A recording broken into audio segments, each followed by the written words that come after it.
Hello everyone, in this video I will see how to cancel Bluechew membership.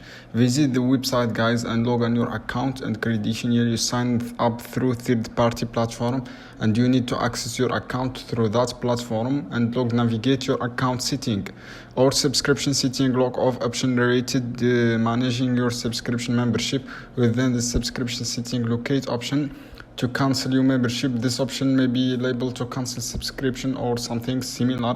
Click on the cancellations option and follow the complete cancellation process and ask you for feedback reason for cancellation, but this may be step optionally. After completing the process of cancellation steps, you should receive confirmation membership has been cancelled, and make sure that you review any confirmation emails or message. Ensure cancellation was successfully. Good idea to verify that your membership has been cancelled.